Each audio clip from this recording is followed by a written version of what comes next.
I want to talk about space weather. Yeah, I know it might sound like science fiction, but it is very real and it can knock out our grids, disrupt GPS, and pose serious dangers to astronauts. So, this morning, NASA launching 3 spacecraft on this groundbreaking mission to better understand and perhaps predict some of these invisible storms from the sun. Joining us now and telling us why this all matters is Dr. James Spann. Thank you for joining us this morning on Live Impact News, Dr. Spann.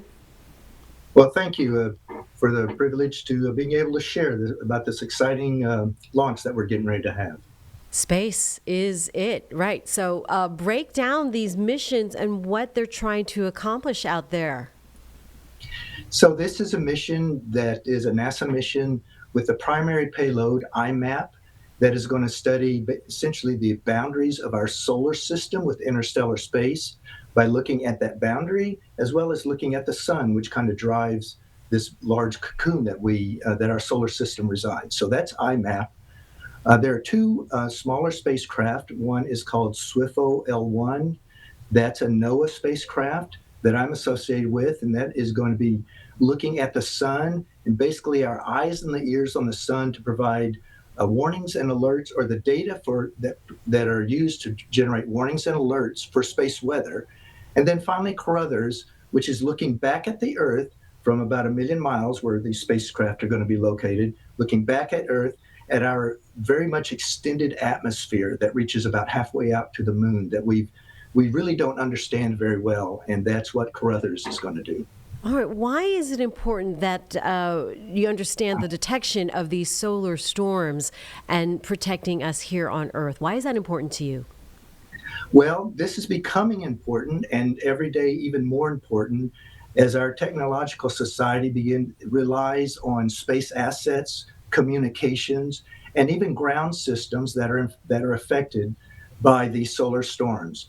And so, being able to predict, it's like as if you were going out on a picnic and you wanted to know what the weather's going to be like, so you know whether to wear a sweater, take an umbrella, or go with shorts on. You need to know what the weather's like. Well, that's the same thing as we send astronauts into space, as we send our satellites up there.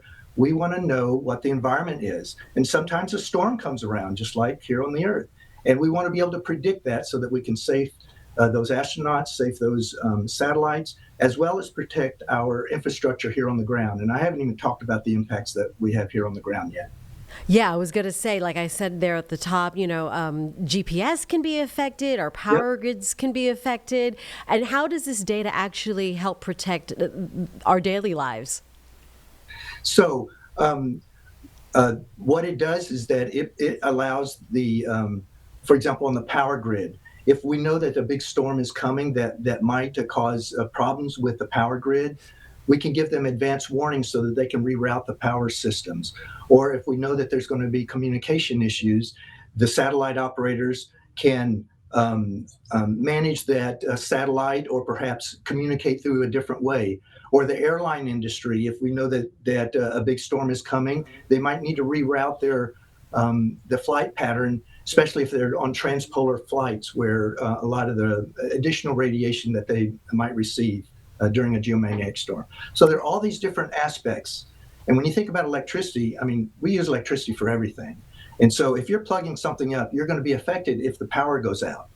And it may not be only for a day or so, it may be several weeks if a big ginormous storm comes. So being prepared for that is why it's super important to monitor the sun and get these very quick updates on what's going on. Yeah, it totally makes sense. NASA planning to send astronauts back to the moon. Let's talk eventually to Mars. How critical then is space weather for monitoring these crews, trying to keep them safe? Absolutely. And I work for NOAA. We work very, very closely with NASA on this very specific issue, trying to understand that's really the radiation environment is really what we're focused on there.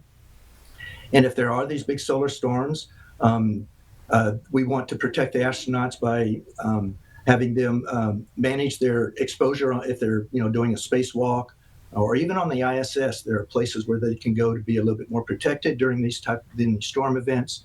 So we are preparing to essentially have very specific warnings and alerts associated with the lunar environment, and then ultimately going on to Mars. And it's a multi-agency activity on that. Wow. So, for someone watching at home, our viewers right now here on Live Impact News, what would a solar storm actually look like if we could see it? So it's hard to see a solar storm in specifically because you should never look at the sun without protective glasses, right? Right. But what we can see are the effects of it. And the most beautiful and fascinating effect of a solar storm is the aurora. And folks, your viewers may remember that back in May of 2024, we had a very large major solar storm where the aurora was seen as far south as Florida and in Texas. That's And right. so, and even in the Carolinas, I know Asheville had a great display of the aurora. So, okay, so that's the visible manifestation. But you're not going to see, it's not going to be like a hurricane that's going to, tear down a house, or a tornado that's going to go through a neighborhood and tear up, a neighborhood. Those are not the impacts that space weather have. The impacts that space weather have are kind of secondary. Your power is going to go out. The GPS is not going to work correctly. You're not going to have good communications from ground to space, or even ground to the airlines. And so those are the types of impacts that folks are going to see, but they're secondary. Okay, this kind of research, so fascinating. It sounds like it's building towards something better. Where does this fit then in long-term goals? You said you work with NASA, so for space exploration, where does this all fit in? Well, for space exploration, it's super important not only for protecting our astronauts, but also any assets, any of the spacecraft that are going, no matter where they are, they need to understand the environment that they're going on. And so for human exploration, that is the one of the key aspects that space weather plays a role in.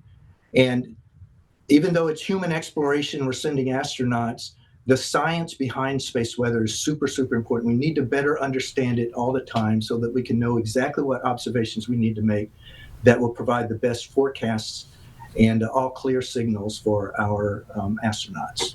Are we able to follow the journey, the launches, and where can we get more information? Oh, yes, absolutely. Going to nasa.gov/sun, I believe, is the link for that. There's information about each of the three missions that are going on this cosmic carpooling up to a place, Grants Point 1, so that we can observe the sun and observe the interface with our interstellar medium. All right, we all got a ride share, so ride share up into space. There you go. Dr. James Spann, thank you for joining us this morning. Great conversation as we look towards space, the new frontier. It's not even new. It is here. It's now. It is here and it is now, and we are doing this. All So right. thank you very much. It's been my pleasure. Appreciate you. Thanks.